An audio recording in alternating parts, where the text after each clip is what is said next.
সেদিন খুব ভোরে ঘুম থেকে উঠে আমরা চারতলার উপর থেকে আশেপাশে পরিবেশটা দেখছি। একটু পরে নাস্তার উদ্দেশ্যে বের হব। এটা হচ্ছে মাজারের পিছনের রোড। এই রোড ধরে আস্তে আস্তে হাঁটতে হাঁটতে আমরা একটা ভালো হোটেলের সন্ধান পাই। এটাই সেই ভালো হোটেল, নাম দুই ভাই রেস্টুরেন্ট। এখানে সকালের খাবারটা অনেক বেশি সুস্বাদু।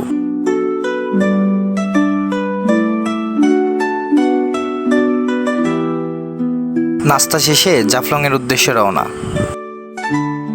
আমরা এই অটোটি সারাদিনের জন্য ভাড়া করে নিই ১৬০০ টাকা দিয়ে। তবে তার আচার ব্যবহার ভালো হয়, তাকে আমরা ১০০ টাকা উপহারও দিই। সিলেট নগর থেকে ৬২ কিলোমিটার উত্তর পূর্ব দিকে সিলেটের গোয়াইনঘাট উপজেলায় জাফলংয়ের অবস্থান। সিলেট শহর থেকে জাফলং যেতে সময় লাগবে ১ ঘন্টা ৩০ মিনিট। প্রকৃতি কন্যা হিসেবে সারা দেশে এক নামে পরিচিত সিলেটের জাফলং। এই গ্রামগুলো কি বাংলাদেশের ভিতরে? হ্যাঁ, এটাই না বাংলাদেশ। ওই গ্রাম? ওই গ্রাম? হ্যাঁ, এটা বাংলাদেশ। ওই যে টাওয়ারটা হলো ইন্ডিয়া, ইন্ডিয়া বাজার। ওই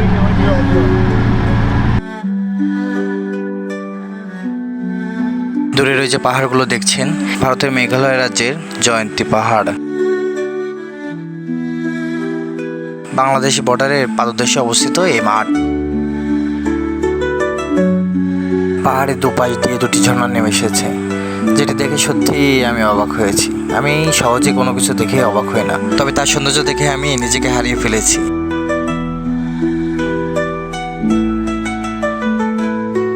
বাংলাদেশের সবচেয়ে সুন্দর ক্রিকেট মাঠ মনে হয় এটি। প্রকৃতির কোল জুড়ে এমন মাঠ যেন ছবির মতো সাজানো।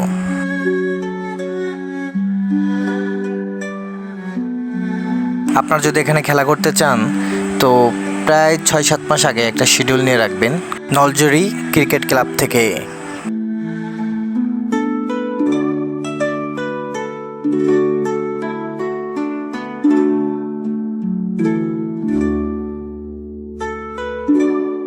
মূল উদ্দেশ্য ছিল জাফলং 0 পয়েন্ট, তবে এখানে আসার পর থেকে সেখানে যাওয়ার কথা ভুলে গেছি।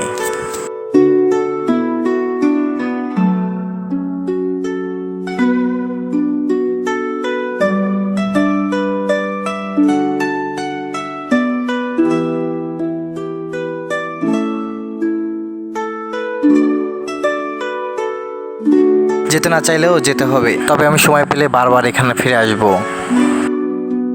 জাফলং 0 পয়েন্ট এসে আমরা চায়ের আড্ডায় চা শেষ করে আমরা মায়াবী ঝর্ণার উদ্দেশ্যে রওনা হব।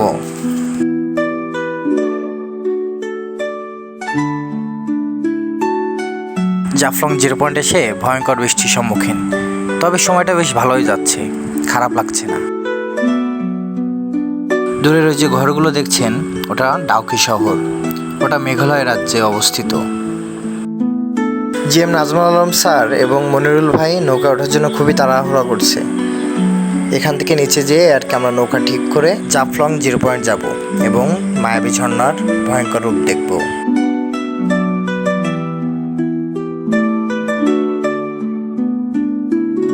এখান থেকে আমরা ছোট একটি নৌকা নিই।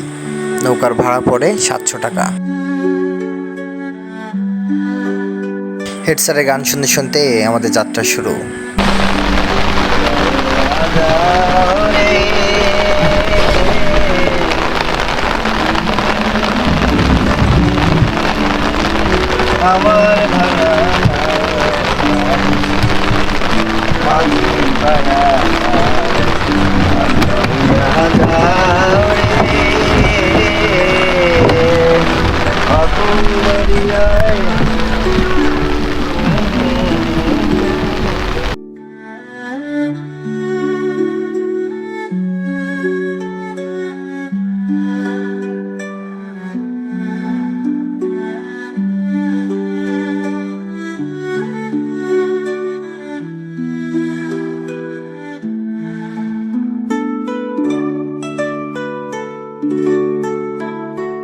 আমরা এখন যাচ্ছি 0 পয়েন্ট।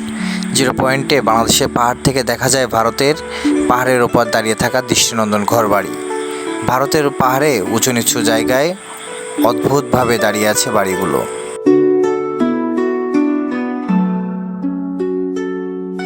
এই দৃশ্য হৃদয়ে অন্যরকম এক দোলা দিয়ে যায়। প্রকৃতির কন্যা, প্রকৃতির সৌন্দর্য, পিকনিক স্পট, বিউটি স্পট এসব নামে ব্যাপক পরিচিত। জাফলং দর্শনার্থীদের কাছে কল্পনার চোখে দেখা কোনো এক জগৎ।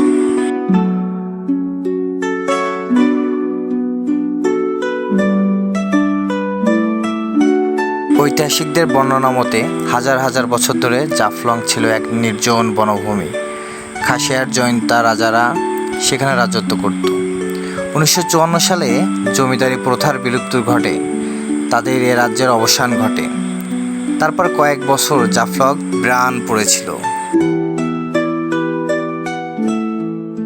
পরবর্তীতে নদীপথে পাথর ব্যবসায়ীরা এখানে আসতে শুরু করে। ধীরে ধীরে গড়ে ওঠে নতুন জনবসতি। 80-র দশকের দিকে সিলেটের সঙ্গে জাফলংয়ের 55 কিলোমিটার সড়ক যোগাযোগ প্রতিষ্ঠিত হয়। এরপর থেকে জাফলংয়ের সৌন্দর্যের কথা ছড়িয়ে পড়ে সারা বাংলাদেশে।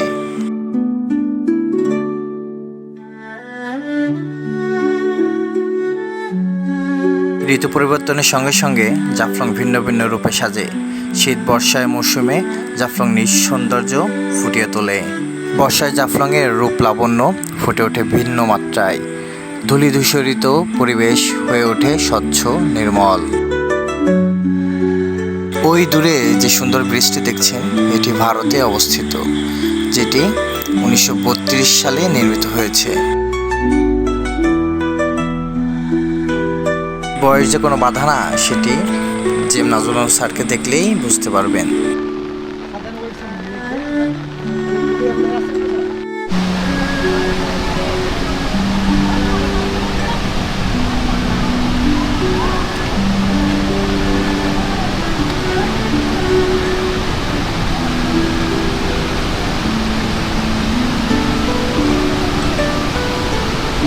আপনার যে ঝর্ণাটি দেখছেন সংগ্রামপুঞ্জি ঝর্ণা, স্থানীয় নাম মায়াবী ঝর্ণা। আমার দেখা ঝর্ণাগুলোর ভিতর সেটা একটি ঝর্ণা। সেদিন খুব বেশি বৃষ্টি হয়, ঝর্ণা আমাকে তার আসল রূপ দেখিয়েছে।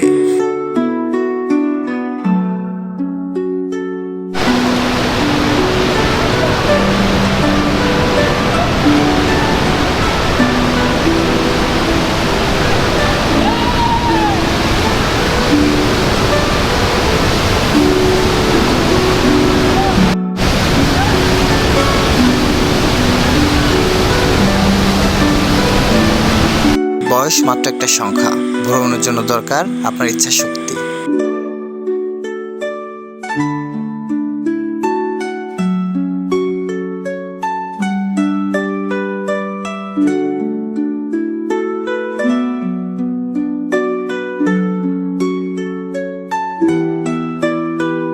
ঝর্ণা নৃত্যের তালে তালে পাহাড় থেকে নেমে আসে। পাহাড় শিখরে ঝর্ণার সৃষ্টি। পাহাড়ের চূড়া থেকে প্রতিনিয়ত ঝর্ণার পানি নির্দিষ্ট ছন্দে পাহাড়ের পাদদেশে পাথরের ওপর আছড়ে পড়ে। পানির আছড়ে পড়ার সাথে সাথে পানির ঝর্ণা ছিটকে যায় চারিদিকে।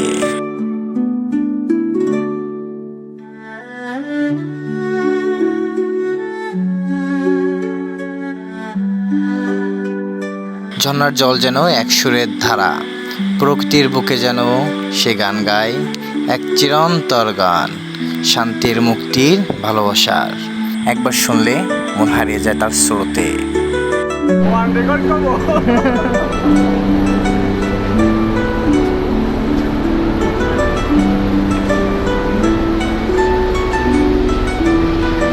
এখন আছি আগুন পাহাড়। তো এই যে আপনারা দেখছেন আগুন জ্বলছে, আর এই আগুন জ্বলার পেছনে একটা ঘটনা রয়েছে। হরিপুরের গ্যাস বিস্ফোরণ। দেশের প্রথম গ্যাসের সন্ধান মিলে সিলেটের হরিপুরের এই স্থানে। গ্যাস উত্তোলনের জন্য কূপ খনন করা হয়েছে। গ্যাসের উচ্চ চাপে বিস্ফোরণ ঘটে। তবে জনশ্রুতি ও লোকমুখে প্রচলিত রয়েছে ভিন্ন কথা। একজন পীরের কথা অনুসরণ না করে গ্যাস উত্তোলন করতে যাওয়ার কারণে বিস্ফোরণ ঘটেছে বলে দাবি স্থানীয়দের। জানা গেছে 1955 সালে সিলেটের হরিপুরে প্রথম প্রাকৃতিক গ্যাসের সন্ধান পাওয়া যায়। তৎকালীন পাকিস্তান পেট্রোলিয়াম লিমিটেড গ্যাস উত্তোলনের লক্ষ্যে ওই বছরেই কূপ খননের কাজ শুরু করে তারা, কিন্তু গ্যাসের অতিরিক্ত উচ্চচাপের কারণে বড় ধরনের বিস্ফোরণ ঘটে।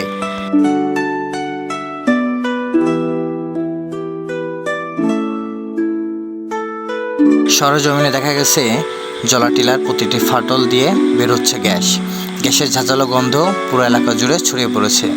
দিনের বেলা কিছুটা বোঝা যায়, তবে রাতে আগুন দেখা যায়। সন্ধ্যার পর সে আগুন রং বদলে যায়। টিলা থেকে গ্যাসের বের হওয়া দৃশ্য দেখতে প্রতিদিনই দেশের বিভিন্ন জায়গা থেকে আমরা আসি।